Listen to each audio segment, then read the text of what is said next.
ನಮಸ್ಕಾರ ಸ್ನೇಹಿತರೆ, welcome to unfiltered ಸತ್ಯ ಚಾನಲ್. ಒಂದು ಮಗು ನಾರ್ತ್ ಕೊರಿಯಾದಲ್ಲಿ ಹುಟ್ಟುತ್ತೆ ಅಂದರೆ ಹುಟ್ಟಿದ ತಕ್ಷಣ ಆ ಅಮಾಯಕ ಮಗುವನ್ನು ದೇಶದ್ರೋಹಿ ಅಂತ ಡಿಕ್ಲೇರ್ ಮಾಡ್ತಾರೆ. ನಾರ್ತ್ ಕೊರಿಯಾ ತನ್ನ ಸ್ಟ್ರಿಕ್ಟ್ ರೂಲ್ಸಿಂದ ಇಡೀ ವರ್ಲ್ಡ್ಗೆ ಫೇಮಸ್. ಅದರಲ್ಲಿ ಕೆಲವು ರೂಲ್ಸ್ ಕೇಳಿಬಿಟ್ರೆ ನಮಗೆ ನಂಬೋದಕ್ಕೆ ಕಷ್ಟ ಆಗುತ್ತೆ. ಅಂದರೆ ಇಲ್ಲಿ ಎಲೆಕ್ಷನ್ ನಡೆಯುತ್ತೆ, ಆದರೆ ವೋಟ್ ಹಾಕೋಕೆ ಆಪ್ಷನ್ನೇ ಇಲ್ಲ. ವೋಟ್ ಬರೀ ಒಬ್ಬನೇ ಒಬ್ಬ ವ್ಯಕ್ತಿ ಹಾಕಬೇಕು. ಒಂದು ವೇಳೆ ಹಾಕದಿದ್ರೆ ಸೀದಾ ಜೈಲ್. ಇಲ್ಲಿ ಟಿವಿಲಿ ಬರೋದು ಬರೀ ಒಂದೇ ಚಾನಲ್ನ ಟ್ಯೂನ್ ಮಾಡುವ ಆಪ್ಷನ್ ಕೂಡ ಯಾರಿಗೂ ಇಲ್ಲ. ಪ್ರಪಂಚದಲ್ಲಿ ನಾರ್ತ್ ಕೊರಿಯಾ ಮೇ ಬಿ ಒಂದೇ ದೇಶ ಇರಬೇಕು. ಇಲ್ಲಿ ಕ್ರೈಮ್ ಮಾಡಿದ್ರೆ ಮಾತ್ರ ಅಲ್ಲ, ಕ್ರೈಮ್ ಮಾಡುವ ಬಗ್ಗೆ ಯೋಚನೆ ಮಾಡಿದ್ರು ನೀವು ಜೈಲಿಗೆ ಹೋಗಬೇಕಾಗುತ್ತೆ.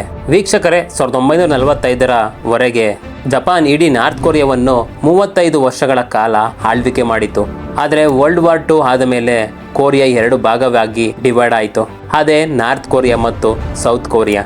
ನಾರ್ತ್ ಕೊರಿಯಾದ ಮೇಲೆ ಸೋವಿಯತ್ ಯೂನಿಯನ್ ಪ್ರಭಾವವಿತ್ತು.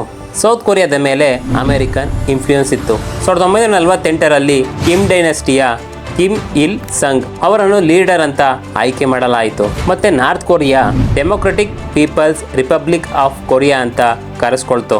ಅಲ್ಲ, ಇಲ್ಲಿ ವಿಪರ್ಯಾಸ ಏನಂದ್ರೆ ಡೆಮೊಕ್ರಸಿ ಅನ್ನೋದು ಯಾವತ್ತೂ ಹುಟ್ಟಲೇ ಇಲ್ಲ. 1950ರಲ್ಲಿ ನಾರ್ತ್ ಕೊರಿಯಾ ಮತ್ತು ಸೌತ್ ಕೊರಿಯಾದ ಮಧ್ಯೆ ದೊಡ್ಡ ಯುದ್ಧ ನಡೆಯಿತು. ಇದನ್ನು ಕೊರಿಯನ್ ವಾರ್ ಅಂತ ಕರೆಯಲಾಗುತ್ತೆ. ಆದರೆ ಯುದ್ಧ ಮುಗಿದ ಮೇಲೆ ಯಾವುದೇ ಶಾಂತಿ ಒಪ್ಪಂದ ಆಗಲಿಲ್ಲ. ಇದೇ ಕಾರಣಕ್ಕೆ ಇವತ್ತಿಗೂ ಇವೆರಡು ದೇಶಗಳು ಟೆಕ್ನಿಕಲಿ ಯುದ್ಧದ ಸ್ಥಿತಿಯಲ್ಲೇ ಇವೆ.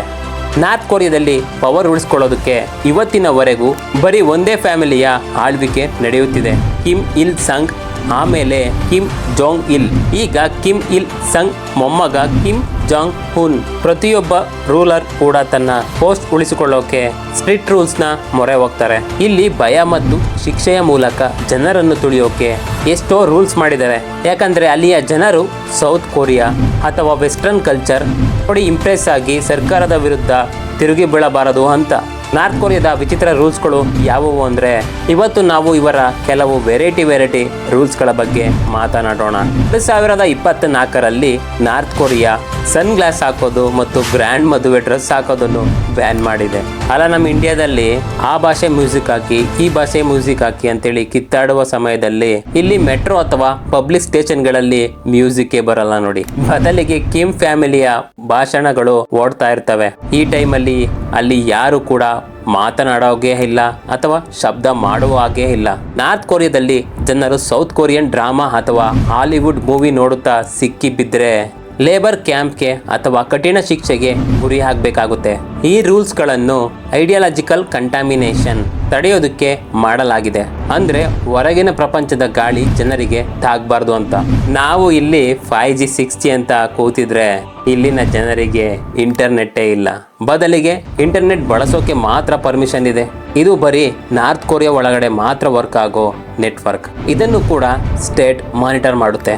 ಜನ ಏನು ನೋಡ್ತಾ ಇದ್ದಾರೆ, ಜನ ಏನು ಓದ್ತಾ ಇದ್ದಾರೆ ಅಂತ ಈ ಮೂಲಕ ಸರ್ಕಾರ ಜನರಿಗೆ ತಲುಪಿಸುವ ಇನ್ಫಾರ್ಮೇಷನ್ ಅನ್ನು ಕಂಟ್ರೋಲ್ ಮಾಡುತ್ತೆ. ಗೌರ್ಮೆಂಟ್ ಪರ್ಮಿಷನ್ ಇಲ್ಲದೆ ಫಾರಿನ್ಗೆ ಫೋನ್ ಮಾಡುವುದು ಕೂಡ ಇಲ್ಲಿ ಇಲ್ಲೀಗಲ್. ಟಿವಿ, ರೇಡಿಯೋ ಮತ್ತು ನ್ಯೂಸ್ ಪೇಪರ್ ಎಲ್ಲವೂ ಸರ್ಕಾರದ ಅಂಡರಲ್ಲಿರುತ್ತೆ. ಪ್ರೈವೇಟ್ ಮೀಡಿಯಾ ಅನ್ನೋ ಮಾತೇ ಇಲ್ಲ. ಮೀಡಿಯಾದಲ್ಲಿ ಬರೀ ಸರ್ಕಾರದ ಹೊಗಳಿಕೆ, ಕಿಮ್ ಫ್ಯಾಮಿಲಿ, ಶಾನೋ ಶೌಕತ್ ಮತ್ತು ಅಮೆರಿಕದಂತಹ ಶತ್ರುಗಳ ಬಗ್ಗೆ ಮಾತ್ರ ಇರುತ್ತೆ. ಅಲ್ಲಿನ ಜನರಿಗೆ ಚಿಕ್ಕ ವಯಸ್ಸಿನಿಂದಲೇ ಅಮೆರಿಕದ ವಿರುದ್ಧ ದ್ವೇಷ ತುಂಬಲಾಗುತ್ತೆ. ನಮ್ಮ ದೇಶದಲ್ಲಿ ವೆರೈಟಿ ಹೇರ್ ಸ್ಟೈಲ್ ಮಾಡಿಕೊಂಡ್ರು ಕೂಡ ಯಾರು ಕೇಳೋರಿಲ್ಲ. ಆದರೆ ನಾರ್ತ್ ಕೊರಿಯಾದ ಗೌರ್ಮೆಂಟ್ ಜನರ ಹೇರ್ ಸ್ಟೈಲ್ ಮೇಲೂ ಕೂಡ ಕಣ್ಣಿಟ್ಟಿರುತ್ತೆ. ಗೌರ್ಮೆಂಟ್ ಕೆಲವು ಫಿಕ್ಸ್ ಹೇರ್ ಸ್ಟೈಲ್ಗಳಿಗೆ ಮಾತ್ರ ಪರ್ಮಿಷನ್ ಕೊಟ್ಟಿದೆ. ಹೊರಗಿನ ಪ್ರಪಂಚದ ನೆರಳು ಇರೋ ಪ್ರತಿಯೊಂದು ವಸ್ತು ಇಲ್ಲಿ ಬ್ಯಾನ್. ಜೀನ್ಸ್ ಹಾಕೋದು, ಕೂದಲಿಗೆ ಕಲ್ಲರ್ ಮಾಡುವುದು ಅಥವಾ ಫಳಫಳ ಅಂತ ಹೊಳೆಯುವ ಬಟ್ಟೆ ಹಾಕೋದು ತಪ್ಪು. ಇಷ್ಟ ಬಂದಿದ್ದನ್ನು ತಿನ್ನೋದಕ್ಕೂ ಕೂಡ ಇಲ್ಲಿ ಚಾನ್ಸ್ ಇಲ್ವೇ ಇಲ್ಲ. ಅಮೆರಿಕನ್ ಹಾಟ್ ಡಾಗ್ ಕಲ್ಚರ್ ಅಂತ ಬ್ಯಾನ್. ಸೌತ್ ಕೊರಿಯನ್ ಡಿಶ್ಗಳಾದ ಬುಟ್, ಜಿಕೆ ಮತ್ತು ಟಕೋಪ್ಕಿ ಕೂಡ ಬ್ಯಾನ್. ಒಂದು ಸಿಟಿಯಿಂದ ಇನ್ನೊಂದು ಸಿಟಿಗೆ ಹೋಗೋಕೆ ಪರ್ಮಿಷನ್ ಬೇಕು. ಪಾಸ್ಪೋರ್ಟ್ ಬರೀ ಆಫೀಸರ್ ಕ್ಲಾಸ್ಗೆ ಮಾತ್ರ ಸಿಗುತ್ತೆ. ಮಾಮೂಲಿ ಜನ ದೇಶದಿಂದ ಹೊರಗೆ ಹೋಗುವುದನ್ನು ಕನಸಿನಲ್ಲೂ ಯೋಚಿಸೋಕೆ ಆಗಲ್ಲ. ನಾರ್ತ್ ಕೊರಿಯಾದಲ್ಲಿ ಜಮೀನು, ಮನೆ, ಅಂಗಡಿ ಅಥವಾ ಬಿಸ್ನೆಸ್ ಎಲ್ಲವೂ ಸರ್ಕಾರದ ಆಸ್ತಿ. ಯಾರಿಗೂ ಸ್ವಂತ ಓನರ್ಶಿಪ್ ಇರಲ್ಲ. ಯಾವುದೇ ಧರ್ಮ ಫಾಲೋ ಮಾಡೋದು ಕೂಡ ಇಲ್ಲಿ ಇಲ್ಲೀಗಲ್. ಹೊರಗಿನವರಿಗೆ ತೋರಿಸೋಕೆ ಅಂತ ಕೆಲವು ಚರ್ಚ್ಗಳಿವೆ, ಆದರೆ ಹೋದರೆ ಲೇಬರ್ ಕ್ಯಾಂಪ್ ಗ್ಯಾರಂಟಿ. ಇಲ್ಲಿ ಯಾರಾದರೂ ಸರ್ಕಾರದ ವಿರುದ್ಧ ಮಾತನಾಡಿದ್ರೆ ಅವರನ್ನಷ್ಟೇ ಅಲ್ಲ, ಅವರ ಇಡೀ ಫ್ಯಾಮಿಲಿಯನ್ನು ಜೈಲಿಗೆ ಹಾಕ್ತಾರೆ. ಇದು 3 ತಲೆಮಾರಿನವರೆಗೂ ಅನ್ವಯ ಆಗುತ್ತೆ. ಅಂದರೆ ಒಬ್ಬ ವ್ಯಕ್ತಿ ದೇಶದ್ರೋಹಿ ಆದರೆ ಎಷ್ಟೋ ವರ್ಷದ ಮೇಲೂ ಅವನ ಮೊಮ್ಮಗ ಹುಟ್ಟುವಾಗಲೇ ದೇಶದ್ರೋಹಿ ಅಂತ ಕರೆಸ್ಕೊಳ್ತಾನೆ. ಪ್ರತಿ ಏರಿಯಾದಲ್ಲೂ ಸರ್ಕಾರದ ಸ್ಪೈಗಳಿರ್ತಾರೆ. ಇಲ್ಲಿ ಎಲ್ಲದಕ್ಕಿಂತ ವಿಚಿತ್ರ ಏನಂದರೆ ತಪ್ಪು ಮಾಡೋದಲ್ಲ, ತಪ್ಪು ಮಾಡುವ ಯೋಚನೆ ಮಾಡಿದ್ರು ಇಲ್ಲಿ ಜೈಲು ಶಿಕ್ಷೆ ಆಗುತ್ತೆ. ಹುಟ್ಟಿದಾಗಿಂದ ಸಾಯುವವರೆಗೂ ಪ್ರತಿ ವಾರ ಸೆಲ್ಫ್ ಕ್ರಿಟಿಸಿಸಮ್ ಸೆಷನ್ ನಡೆಯುತ್ತೆ. ಅಂದ್ರೆ ಕ್ಲಾಸ್ನಲ್ಲಿ ಎಲ್ಲರ ಮುಂದೆ ನಿಂತು ತನ್ನ ತಪ್ಪುಗಳನ್ನು ಒಪ್ಪಿಕೊಳ್ಳಬೇಕು. ನಾನು ಕಿಮ್ ಬಗ್ಗೆ ಕಡಿಮೆ ಹೊಗಳಿದ್ದೇನೆ, ನಾನು ಫಾರಿನ್ ವಸ್ತುವನ್ನು ನೋಡಿ ಇಂಪ್ರೆಸ್ ಆದೆ, ಹೀಗಂತ ಹೇಳಿ ಕ್ಷಮೆ ಕೇಳಬೇಕು. ಇಲ್ಲಿ ಎಲ್ಲರೂ ವೋಟ್ ಮಾಡೋದು ಕಂಪಲ್ಸರಿ. ಆದರೆ ವೋಟ್ ಬರೀ ಸರ್ಕಾರ ಹೇಳಿದ ಒಬ್ಬನಿಗೆ ಮಾತ್ರ ಹಾಕಬೇಕು. ಇದು ವೋಟಿಂಗ್ ಅಲ್ಲ, ಇದು ಒಂದು ಲಾಯಲ್ಟಿ ಟೆಸ್ಟ್. ಜನರು ಸರ್ಕಾರ ಹೇಳಿದ 10 ಐಡಿಯಾಲಜಿಕಲ್ ಪಾಯಿಂಟ್ಸ್ ಅನ್ನು ಬಾಯಿಪಾಠ ಮಾಡಿ ಹೇಳಬೇಕು. ಅವ್ರು ಏನಾದರೂ ಮಿಸ್ ಆಗಿ ಮಧ್ಯದಲ್ಲಿ ಹೇಳೋದನ್ನು ನಿಲ್ಲಿಸಿದ್ರೆ ಅವರು ದೇಶದ್ರೋಹಿ. ಇಲ್ಲಿ ಸೈಕಲ್ಗೂ ಕೂಡ ರಿಜಿಸ್ಟ್ರೇಷನ್ ಮತ್ತು ನಂಬರ್ ಪ್ಲೇಟ್ ಕಡ್ಡಾಯವಾಗಿ ಇರಲೇಬೇಕು. ಬಟ್ಟೆಯ ಮೇಲೆ ಯಾವುದೇ ಫಾರಿನ್ ಲೋಗೋ ಅಥವಾ ಸ್ಲೋಗನ್ ಇರಬಾರದು. ಟೂರಿಸ್ಟ್ ಯಾರಾದರೂ ಹೋದರೆ ಅವರ ಜೊತೆ ಗೈಡ್ ಇರಲೇಬೇಕು. ಬಂದಿರುವ ಟೂರಿಸ್ಟ್ಗಳು ಮಾಮೂಲಿ ಜನರ ಜೊತೆ ಮಾತನಾಡೋ ಹಾಗಿಲ್ಲ, ಅವರ ಜೊತೆ ಫೋಟೋ ತೆಗೆಯೋ ಹಾಗಿಲ್ಲ. ಮೊಬೈಲ್ ಮೆಮೊರಿ ಕೂಡ ಸರ್ಕಾರ ಚೆಕ್ ಮಾಡುತ್ತೆ. ಈಗ ಸಾಂಗ್ ಬನ್ ಸಿಸ್ಟಮ್, ಜನರನ್ನು 3 ಕ್ಲಾಸ್ ಆಗಿ ಡಿವೈಡ್ ಮಾಡಲಾಗಿದೆ. ಅವು ಕೋರ್, ವೇವರಿಂಗ್ ಮತ್ತು ಹಾಸ್ಟೈಲ್. ಕೋರ್ ಅಂದರೆ ಕಿಮ್ ಫ್ಯಾಮಿಲಿಗೆ ನಿಷ್ಠಾವಂತರು, ಇವರಿಗೆ ಒಳ್ಳೆಯ ಕೆಲಸ, ಗಾಡಿ ಮತ್ತು ಗ್ಯಾಂಗ್ ಸಿಟಿಯಲ್ಲಿ ಇರೋದಕ್ಕೆ ಜಾಗ ಸಿಗುತ್ತೆ. ವೇವರಿಂಗ್ ಅಂದರೆ ಮಾಮೂಲಿ ರೈತರು ಮತ್ತು ಕಾರ್ಮಿಕರು ಅಂತ. ಈಗ ಹಾಸ್ಟೈಲ್, ಇವರ ಹಿರಿಯರು ಏನಾದರೂ ಧರ್ಮ ಫಾಲೋ ಮಾಡಿದ್ರೆ ಅಥವಾ ಸೌತ್ ಕೊರಿಯಾದ ಸಂಬಂಧ ಇದ್ದರೆ ಇವರನ್ನು ದೇಶದ್ರೋಹಿ ಅಂತ ನೋಡ್ತಾರೆ.